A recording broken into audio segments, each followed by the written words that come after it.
Hello YouTube, Shin Tiger Curl here, that dude in the straw hat, bringing you yet the next episode in my new series, Manga You Should Be Reading.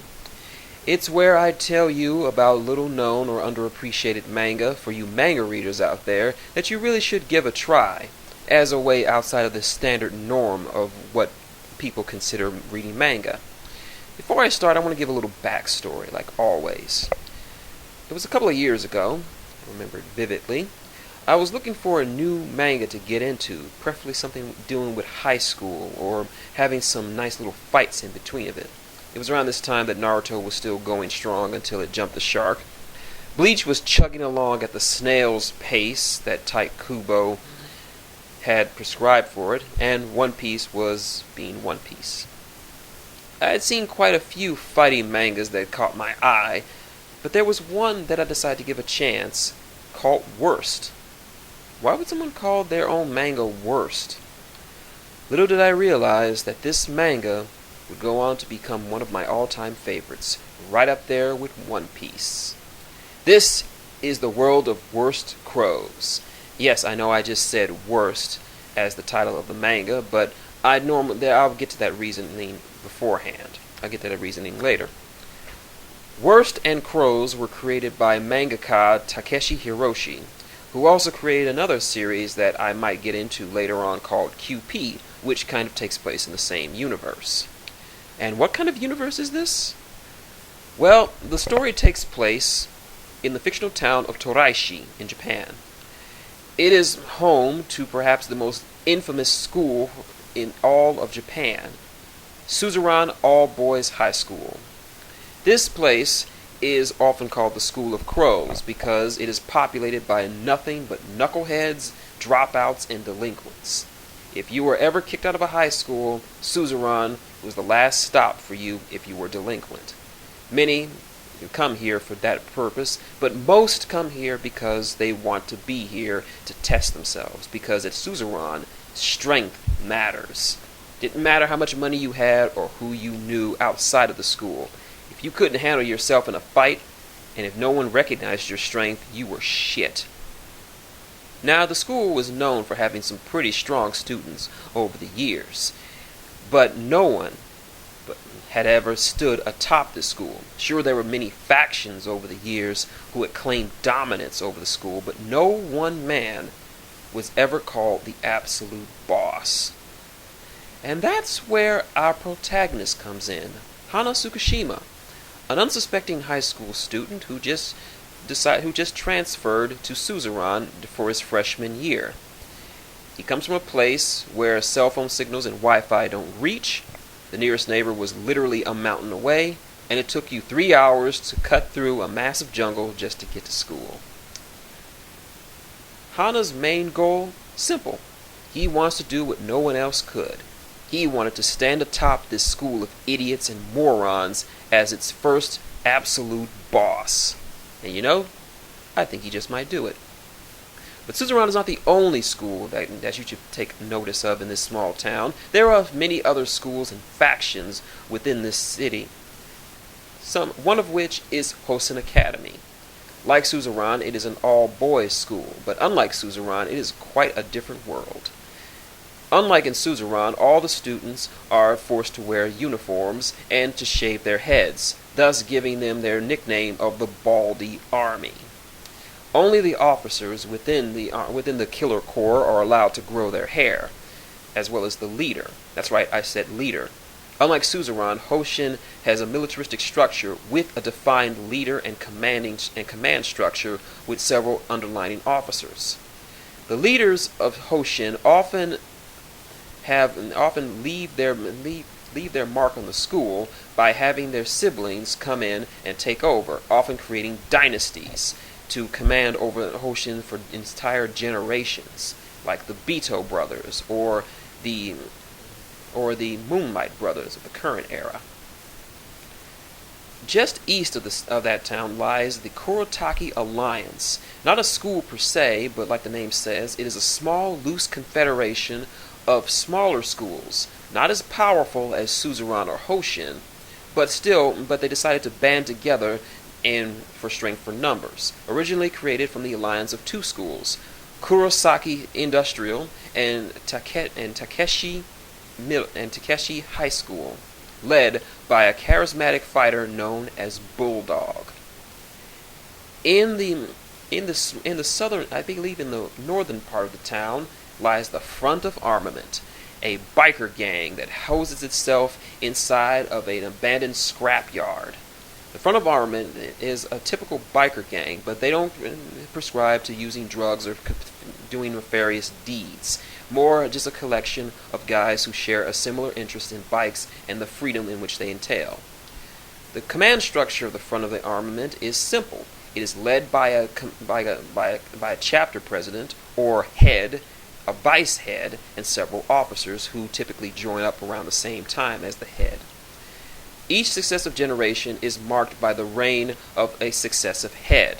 When a head retires or is unable to complete his duties as the leader of the Front of Armament, he retires along with his vice head and several members of his officer corps, typically those who joined up in his generation.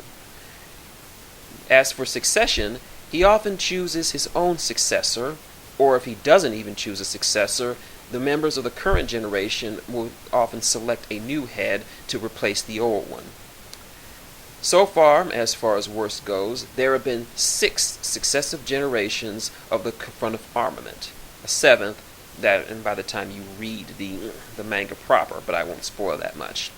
There are many other high schools and factions and gangs within this town, but those are the 4 main ones that you should worry about. Characters? Well, let's get started with the main cast. The Umeboshi family, which is a collection of 5 students who live in the household under the Umeboshi Brothers during their time in high school. It is led by Hana Tsukishima. Like I said, he comes from basically the boonies, has little to no regard for technology, and doesn't even know how to operate a cell phone, let alone have one. Hana is perhaps the nicest person in all of the entire series, whereas all the other characters have an air of intimidation about them, with scowls and looks of murder about them. Hana is genuinely unassuming. With his bald head, people often call him monochrome or a skinhead for short. He's cheerful, kind, polite to everyone, doesn't hold grudges, and typically sees the best in everyone and wants all of his friends to get along. But don't let his appearance fool you. Hana is strong. He has phenomenal fighting abilities and tremendous physical strength for someone his size. So much so that people even wonder if he's human at all. After his proclamation to become Suzerain's first boss, all doubt is dissuaded during the first year war tournament, where he easily beats through most of his opponents, earning the reputation as a freshman to be watched, and possibly the only person who can unite Suzerain under one boss. Next we have Socata Takafumi. Often called the dinosaur of Kishi Middle School, he came in as a major favorite for the freshman war. With a trademark scar along his cheek, he started off as something of a bully, taking advantage of several of the others and believing himself to be stronger. It is only when he fought Hana that he realized that he was nowhere near strong enough to be that way. After seeing Hana's declaration, he resolves himself to make Hana's dream of a unified suzerain come true, and has since become one of his top lieutenants and closest friends. Like his nickname implies, Socata is a monster as far as physical strength goes, only ever losing once in the entire series to Hana. Renji Muto was another favorite to win the freshman war of Suzerain during Hana's year. Known as a lethal mix of brains and bronze, this pompadour wearer was quiet and unassuming, but once snapped, he is a mad dog. He and Socata have something of a rivalry, but put it aside in order to make their collective dream of seeing how far Hana can go as leader of Suzerain. Chilled and relaxed, he lets his mind do the talking, but is firmly in charge because he knows how to fight. Takumi Fujishiro, the only member of the Umeboshi household who does not attend Suzerain. He instead attends Kuraki Industrial as a mechanic. Fujishiro is, well, similar to Renji in a much more broader sense. He has good looks, an attractive personality, calm, collected, approachable, popular with the girls. But his good looks belies an intense intellect, capable of seeing beyond problems and seeing the strings going on in the background. He's also capable of formulating complex plans and able to mediate disagreements and situations with a steel-hard resolve. Fujishiro would be courted by the front of armament for most of the manga before eventually deciding to join up with them as its vice head, but that comes later. Tominaga Toranosuke, or Tor for short, the last of the 5 occupants of the Umeboshi household. He is by far the weakest. He has no fighting ability whatsoever. It is evident at the start. He sucks at fighting, and he'll tell you that. But nonetheless, he grows into his own as the series progresses. At first, he is envious of the tremendous fighting ability of his roommates and friends, but he is reminded that he too has strengths. He is also an expert dart player and pretty good at bowling. He's also capable of doing inspirational speeches when needed. He says what's on his mind exactly when it is needed, regardless of the situation, where he could probably get his ass kicked. Leading the Umeboshi household are the Umeboshi Brothers, Masashi and Yasushi, aka Mary. The Umeboshi Brothers are legends in Suzerain, as they once led a faction that came the closest to achieving absolute domination. But infighting between the twin brothers led to their dissolution, and their dreams of conquering Suzerain went up in smoke.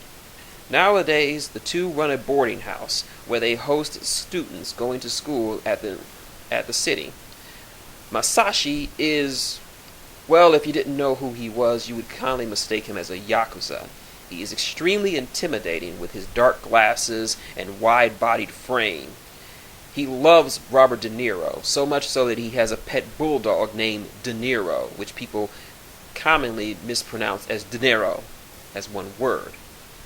No one knows exactly what he does for a living, but no one has the guts to ask him. Then there's his brother Yasushi, aka Mary. Mary is a cross-dresser. Although he is an expert cook and a competent housekeeper, so much so that Hana thought that there was a lady who makes all the meals, he was shocked to learn of Mary. He prefers to be called Mary, even though Masashi ridicules him a lot, calling him an it instead of a person. But Masashi is very protective of Yasushi, once threatening someone who called him out with a beer bottle. Mary is like a mother should be, is very protective and guiding of all the students under his or her watch, but is still an intimidating force. According to Renji, Mary could possibly be the strongest creature in the world, as when angered, there is very few in the world who would risk his wrath, save for Masashi. Creates an interesting little dynamic. There are many, many characters within the world of worst, some good, some bad. I could spend the entire video talking about my favorite ones, but we'd be here for an hour. But there is one I like to bring up. One that really needs an introduction. One that my friend Iron Twister would kill me if I was neglectful in mentioning. That man, Haniki Guriko. A student or sophomore during Hana's first year at Suzerain. He is widely recognized as the strongest man in Suzerain. I take that back. He's widely recognized as the strongest man in the city.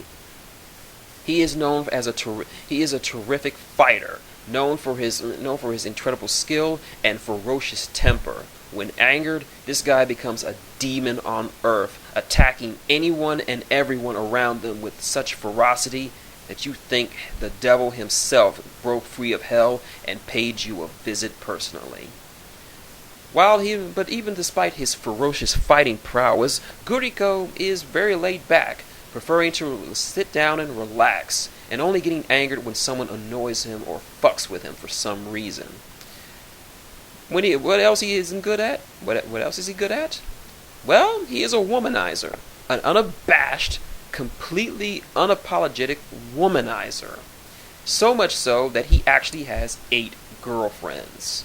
You heard me, 8 different girlfriends. And to show you just how good of a womanizer he is, not only are all 8 of them aware of each other, but are completely fine with it.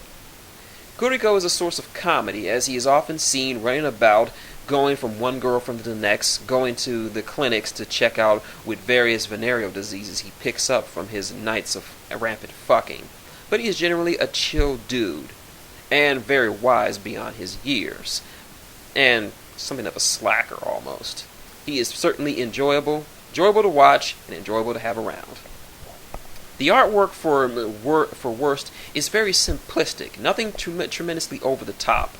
All the characters have distinct looks and personalities that you could easily recognize them just by them walking on the screen or them appearing on the page.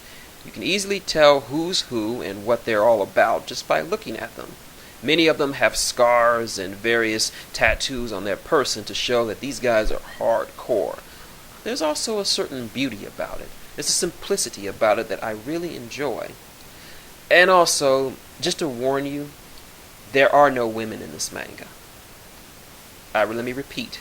There are no women in this manga. Not to say that that women don't exist, it's just that there are no named females. What I mean to say is women are talked about. They're even seen in a couple of issues, but there are no named women. This is all about the boys. And before you think this is going to be some kind of yaoi sausage fest, no. There are no homosexuals in this. Unless you count Mary, but that's another story entirely.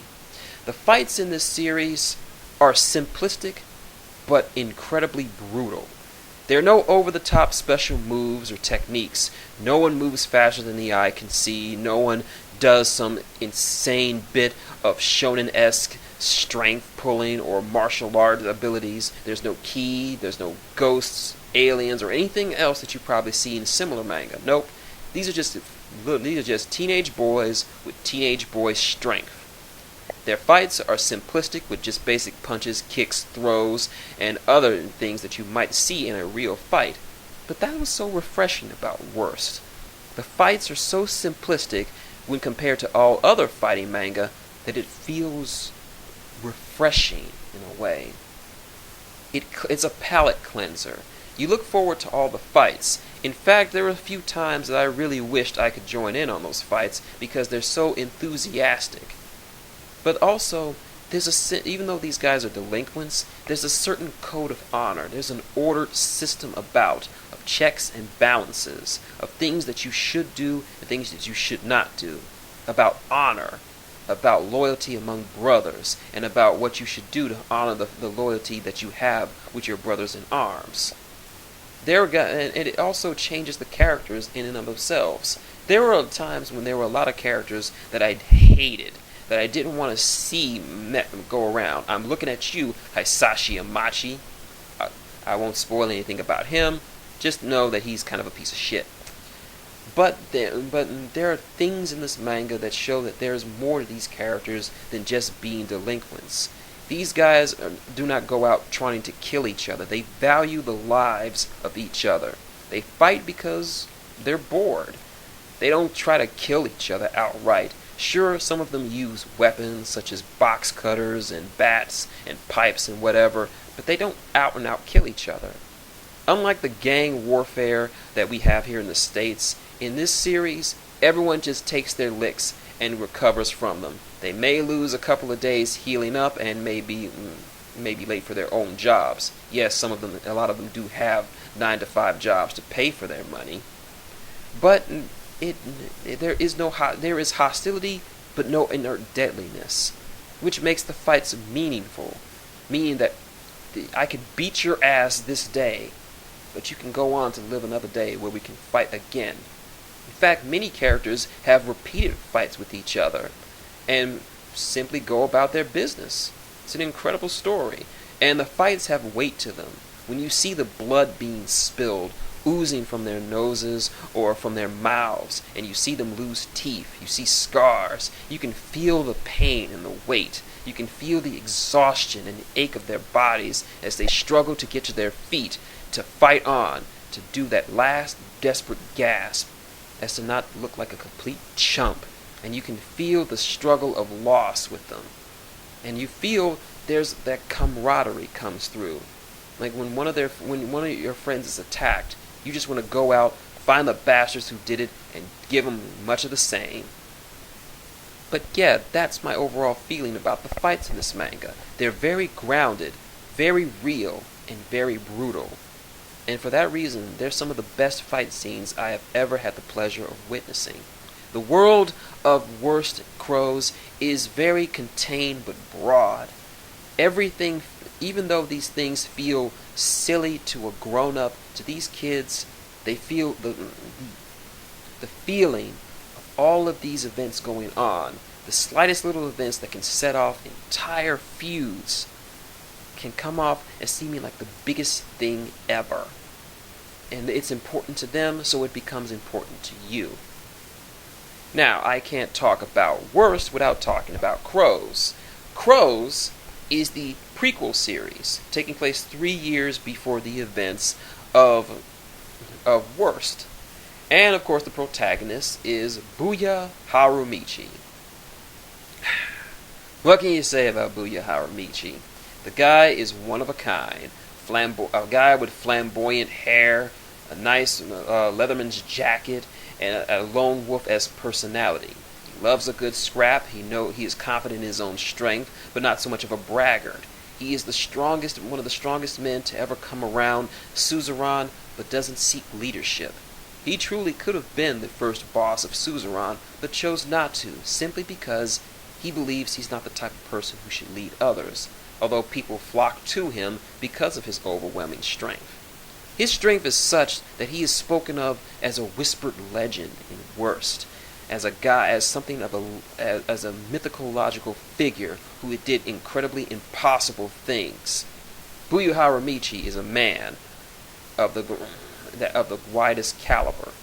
And also, CROWS also introduces to several characters who would appear in Worst as younger versions of themselves before they would attain the greatness that they would achieve. The early days of the Kuraki Alliance, the legendary bouts of Ryushin, the legendary fourth head of the Front of Armament, the foundations of the empire of the Beto brothers, the origins of the man known as Zetten, and of course the beginning years of the man who would single-handedly dominate Hoshin Academy until his graduation, King Joe.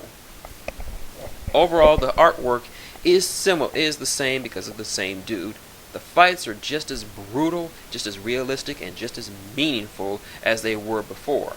It's just an interesting little thing to get into. Now, as for Worst CROWS status, unfortunately, it hasn't gotten much in the way of press. As far as I've been able to find, there is no official English serialization of it, so don't expect to find it at a Barnes & Noble. As far as anime goes, there have only been 2 OVAs ever made for CROWS, and they haven't even been dubbed yet, and I don't think they ever will be. 2 live-action movies have been made, which are very good in themselves, CROWS 0 and CROWS 02. You should check those out. But if anything, check out the manga. My final thoughts on CROWS and Worst is, it feels like you're in high school again.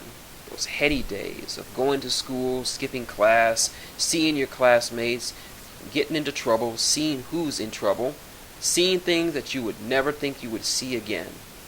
Then when the final chapters come around, and it's time for our protagonist and his friends to graduate, there's a sense of accomplishment, seeing these different characters who through all their struggles, strifes, happinesses, and sadnesses, seeing their tears and their joys, seeing all their fights and battles, all come to an end because they graduated. And there's a sense of sadness that you will never see these people again, more than likely. And you might shed a tear for these people, knowing that they have to move on. that they have to close this chapter of their lives, but never say goodbye to that chapter because it influenced them so much. I have done my fair share of crying for Worst and CROWS. It's that good. I rank it up there in the same category as One Piece, as mangas that I will always read over and over again. If they ever find serialization, I will buy the entire series, both Worst and CROWS, and maybe QP if I can find it. But until then, I have to settle for watching it on a computer screen, at least until Viz Media or some other publication company localizes it and sells it here in the United States. But reading it is pretty much easy to find on the internet, so you can pretty much do that. I can't recommend this series well enough. I know my boy Iron Twister is going to be in the comments section singing the praises of this series as well. So if two guys are saying this, it must be good. But seriously, check it out. You will not be disappointed. So, that's my video of manga that you should be reading for Worst CROWS. If you like what you've heard, link, comment, subscribe below. If you got any questions, comments, or recommendations, or if you've read this series and just want to sing its praises, leave it below. I'll definitely get back to you. You want to support the channel? Like button helps. Tip jar is up in the corner, as well as my Patreon in the description. If you want to get in contact with me, it's simple. My Twitter's in the description as well. I'm pretty much always on it, unless I'm busy or sleeping or what have you. So, until next time, gentle viewers, this has been Shin Tiger Curl, that dude in the straw hat, saying good night. And sometimes being the best means being the worst.